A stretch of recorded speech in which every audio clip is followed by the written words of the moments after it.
I just harvested my first 100 pounds of food this season, so today we're looking at the crops that are pulling their weight and which ones might not be. There are some crops that have surprised me with just how much they produce, and then there's others that have took up some valuable space and barely made a dent. One thing to keep in mind is that this is not my final harvest for the year. This is just the first 100 pounds. Here in Southern Ontario, our harvest season is only really getting going. We're only starting to harvest those classic summer crops. And that's exactly why you'll find them at the bottom of my list. My tomatoes are loaded with green fruit that are starting to ripen. My zucchini and cucumber have only just started producing. I've only taken my first harvest from my peppers, and most of my carrots are still in the ground. While these crops don't contribute much to my first 100 pounds, I expect their harvest totals to climb by the end of the season. The next 30 pounds comes from crops that I often think of as filler. Radishes produced over 1.5 pounds of food from a space that otherwise would have sat empty. I tucked them between my onions earlier this spring, and by the time the onions needed the space, the radishes were ready for harvest. For me, that's really what makes radishes worth growing. They are productive for the short amount of time they're in the ground, and they really don't compete with the other crops around them. And they are a welcome fresh harvest early summer when not much else is producing. I'm actually planning on planting a larger fall crop because we enjoy them sliced in salads and roasted. If you have never tried a roasted radish, I would encourage you to try it. My spring planting of lettuce produced 7.5 pounds. Every year, lettuce impresses me. Because it is such a light crop in weight, you don't really see the significance of the harvest until it is all totaled up. Those 7.5 pounds came from only 24 plants that were planted in 6 square feet. Instead of harvesting a whole head all at once, I picked the outer leaves every 5 to 7 days and let the center continue growing. One planting gives us harvest after harvest until it eventually bolts in the summer heat. If you're new to gardening, lettuce is one of the first crops I'd recommend. It is forgiving. You don't have to wait months for a harvest, and there's so many different colors and varieties to try that it's really a fun crop to grow. For the cooler months, my favorite variety is called Flashy Butter Gem. I love that it has both the red and green color in all of its leaves, and I have found it incredibly productive in my small backyard garden. Snap peas were probably the biggest pleasant surprise of the spring garden. When I planned this season, I had estimated a harvest of 4 pounds of snap peas. Instead, they almost doubled that with a harvest just over 7 pounds. I think our cooler spring worked in their favor.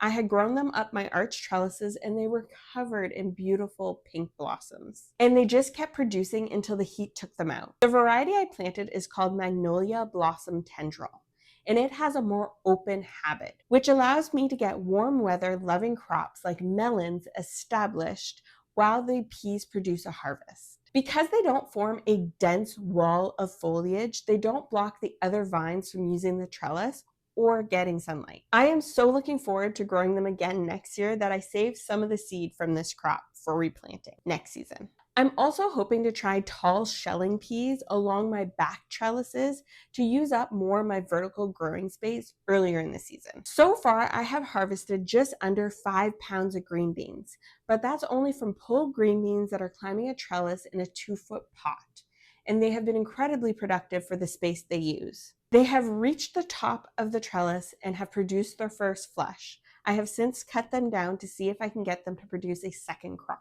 This year I'm growing pole green beans and bush green beans, and it's been an interesting comparison. The bush green beans are only starting to produce, but I'm not convinced by them yet. I find their growth habit quite messy compared to pole green beans, and so far the rabbit seems just as interested in them as I am.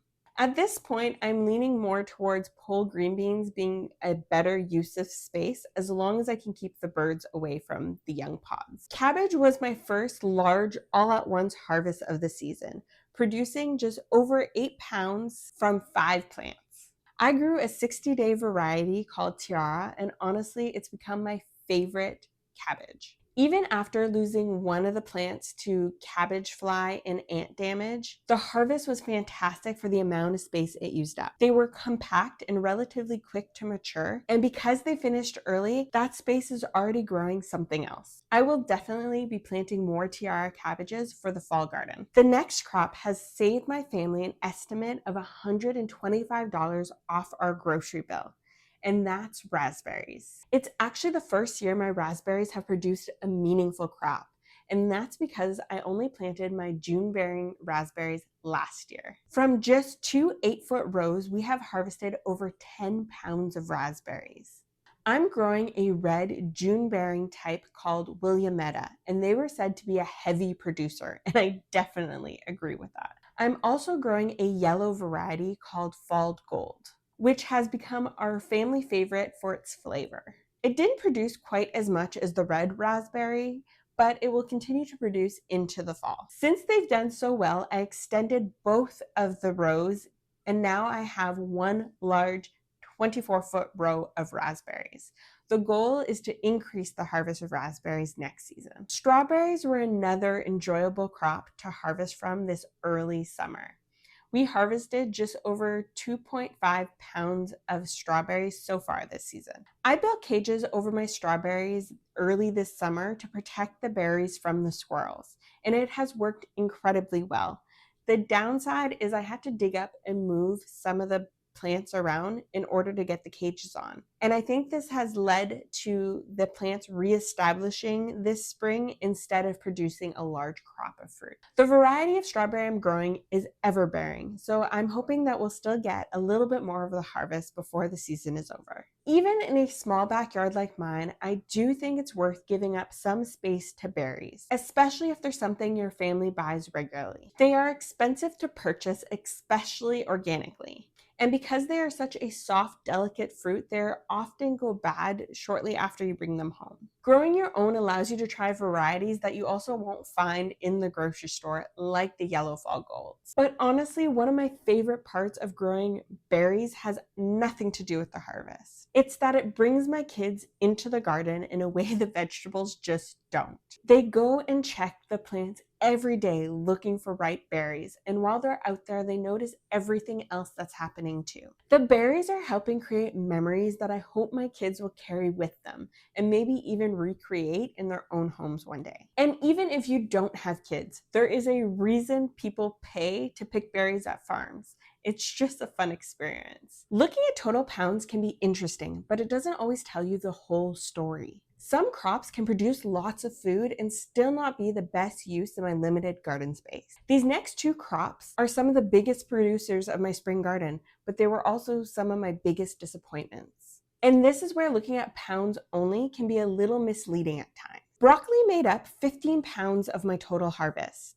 And that sounds pretty good until you look at how much space and time I had invested in it. I planted over 70 plants, and early this season, they took up about half of my gardening space. Unfortunately, I lost half of those plants to wind damage, cabbage fly, and ant damage. Looking back, I think I had a couple good broccoli years that made me think broccoli was an easier crop to grow than it was. I thought that if I got my timing correctly, I could count on a large harvest of broccoli. This year reminded me that broccoli can be a little bit of a finicky and risky crop, especially when you dedicate as much space to it as I did. Next year, I'm not giving up on broccoli. It's a crop our family enjoys eating, and it's highly nutritious. But I am going to reduce the amount I grow. I will likely give it 1/3 of the space I gave it this year, just to spread out the risk. I also want to add back in some broccolini to the garden.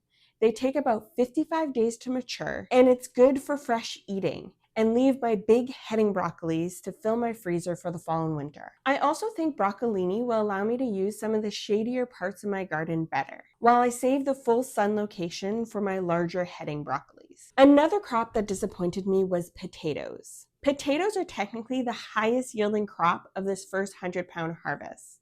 But when you look at how much space they used up, they were one of my worst performers. I harvested 33 pounds of potatoes this year, but I was expecting a harvest of 72 pounds. They used up 46 square feet of my raised bed garden space, which means they produced less than a pound per square foot. To put that in perspective, my lettuce produced more food per square foot than potatoes did this year. I do partly think it was just a difficult year for them. Some of the stems got damaged by a windstorm, and then our cool spring, followed by the really hot temperatures we got early summer, seemed to cause them to die back before any of the tubers really started forming. Because of that, potatoes have officially moved down my priority list when it comes to my premium raised bed space. My in-ground soil is also quite heavy and clay-like, and I find potatoes don't do well there either. So if I do decide to grow potatoes again next year, I will try them in some large pots or grow bags.